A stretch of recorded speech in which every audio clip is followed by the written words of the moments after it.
I'm Dr. Rashmi Halker Singh. I'm the Deputy Editor of Headache. It's my absolute pleasure today to be joined by one of the authors of a recent publication, Dr. Sinifunanya Nwaobi, who's the senior author of Suzetrigine as a Novel Treatment for Headache Disorders, a case series. Welcome. I'm so happy to be speaking with you about this really important topic. Thank you. I'm so happy to be here. So this is a topic that has been coming up in clinical practice. Patients keep coming to me actually and asking me about, what do I think about this medication? Can they help them? I'm really curious about what prompted you and your co-authors to do this work.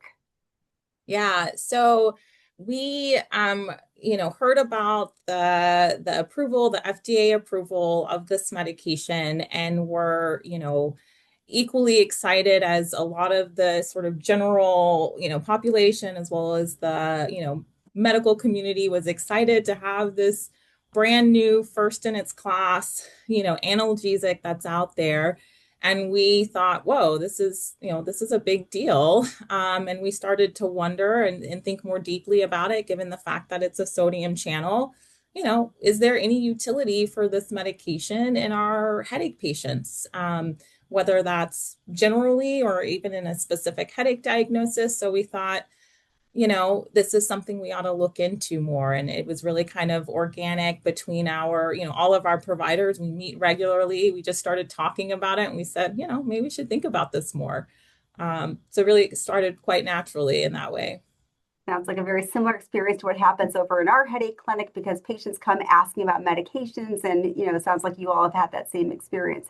It's an interesting medicine. It's, as you mentioned, it's a voltage gated sodium channel blocker. It's FDA approved for the acute treatment of pain, but headache is not amongst that list.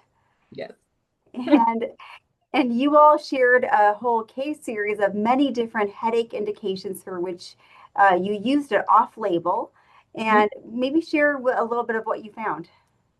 Yeah. So, when we approached this topic and this study, this retrospective review, you know, in our practice, we have a subspecialty clinic. We have a number of providers, and we see a wide range of headache conditions and disorders from, less severe or less refractory to those that are extremely refractory.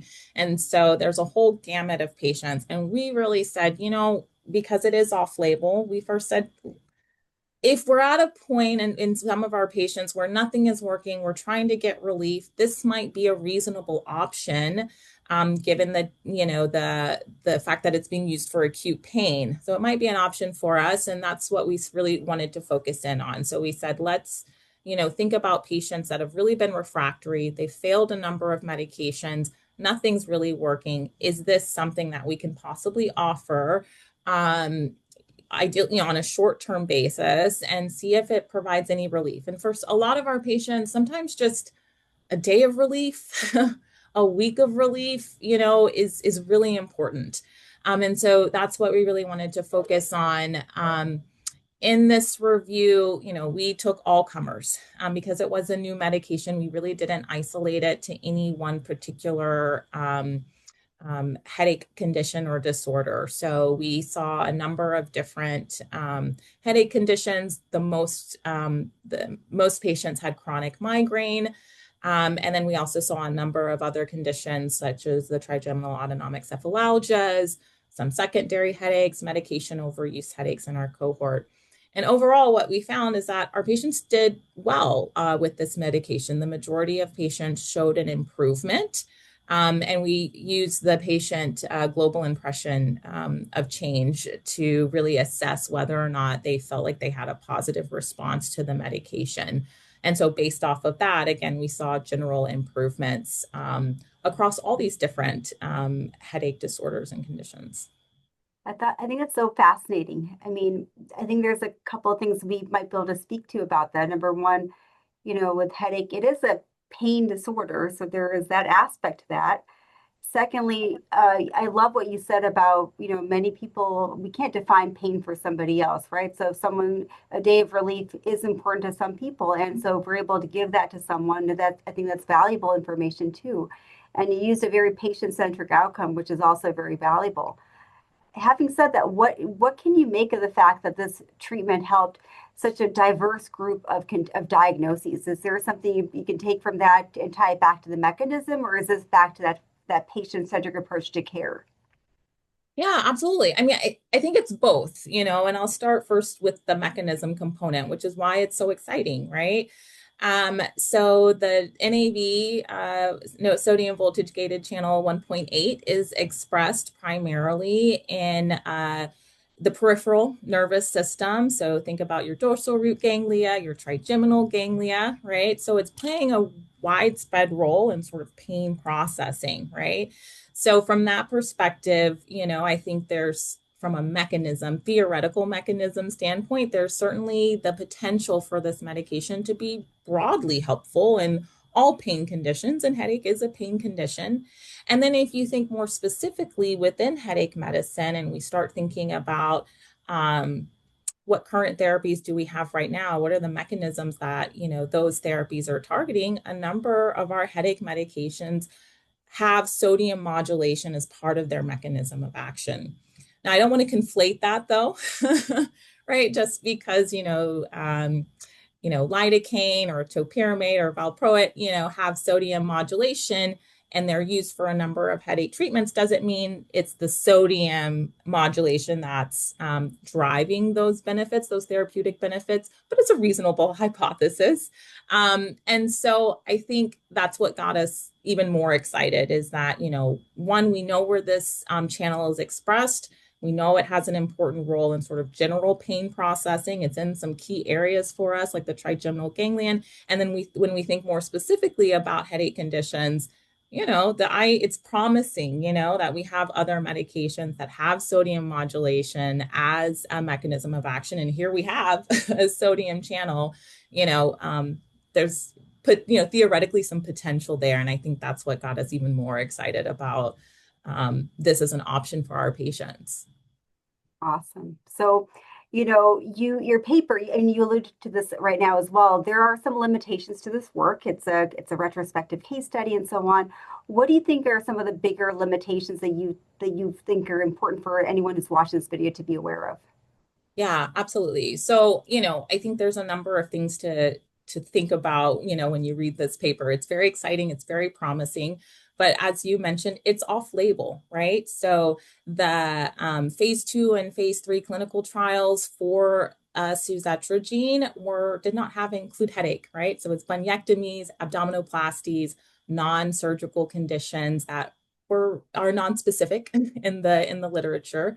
So it hasn't been studied specifically in headache patient populations. And so we want to, be cautious with that, particularly when we counsel and talk to our patients about starting this medication, understanding, what we know and what we don't know. Okay. It is a retrospective study, right? So, there are inherent limitations in that. There's no control, placebo control, or anything like that. And, I think one of the positives of this, it's a strength as well as a limitation of this study.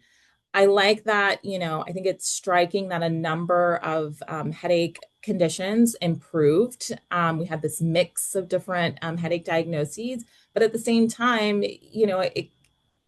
they're all mixed together, basically, right? And so we can't make any specific inferences of, oh, this medication is right for chronic migraine. This medication is good for neuralgias or the tax. We just don't have that, information right now. So I think positive, promising, but certainly still more work needs to be done. Yeah. Yeah, no, I understand that there's always a balance, and it's always thinking about the risks, the benefits, what we know and what we don't know when it comes to the practice of headache medicine. Absolutely. So Absolutely. at this point, I feel like you're someone who has a lot more practice with this specific medication than many of us. So, when do you think about this? When does this tool come out of your toolkit in clinical practice? Yeah, that's a great question. So we do see a lot of refractory patients in our clinic. Um, I think about it for my patients that have tried and failed a number of acute rescue medications. I think about it for, so they've failed NSAIDs, let's take chronic migraine. They've failed triptans, they failed GPANs. maybe their preventative strategy is also not working great for them, or is kind of, there's ups and downs to their control. I'm thinking about it then. I'm thinking about it in my patients that have chronic NSAID use and as a result have GI issues, whether that's ulcers that are developing, GI upset that's limiting their ability to use NSAIDs, for other contraindications for other as needed medications. I'm also thinking about it very typically for my patients that get into, status migrainosis or have an uptick in their pain and it's unremitting. We've tried and failed a lot of things, an NSAID course, steroid course. I'm thinking about it at that point. Maybe this is an option for this person that either doesn't tolerate, some of our traditional rescue medications, and that, could benefit for some relief. Those are some of the key instances that I'm looking at, those medications. And, sometimes you find yourself, and I think this is the case too, like with our medication overuse headache, we had not a lot, but we did have some patients in that cohort where, in that instance, we actually almost used it as a bridge to help, someone get off of their, chronic combination over the counter NSAID, and see if that can help them just from controlling the pain as they're weaning their medication. So there's a lot of different instances in which we found ourselves sort of saying, hey, maybe this is a Suzetrigine, a good candidate for Suzetrigine. Yeah. Amazing. So, we have similar types of patient situations that we encounter. I have many patients I can think of that would fit those scenarios that you described. Many of those medications that we use are off-label, and we're looking for additional things that we can consider. And so I love these real life scenarios that you just shared where it might be applicable. Yeah, absolutely. So what's next? Do you have additional ideas for where this research is headed? Yeah, absolutely. So our group is excited about, the results of this study. We're excited to see what's next. This is kind of just scratching the surface. We really want to get at that question of, are there some headache diagnoses that may be more or less responsive to suzetrigine that might help us understand who should we be really aiming this for? We did have a mix in terms of most patients improved, but we did see, some headache diagnoses where they actually had worsening or there was no change, So my hope is that in the future we'll have larger cohorts to be able to make these, more inferential statistics essentially about, maybe there's one of these diagnoses that suzetrigine is a little bit better with treating and helping provide relief compared to some other medications. I think we're also really interested. Side effect is always, a big one, right? So, as we start using this more in our patients, we're really, thoughtful and we're really, wanting to hear from our patients, what was their experience? Were there side effects? Were there things that, limited their use of this medication? And I think that's always going to be a focus for us, as we move forward. So those, yeah, I think those are some of the key things that we're excited to look into. Well, wonderful. I think this is really important work as we're always looking for additional treatments that we can offer our patients. So thank you so much for the work that you do and this important publication. I look forward to hearing and seeing what comes next from you and your colleagues. Absolutely. Thank you for inviting me to share this work.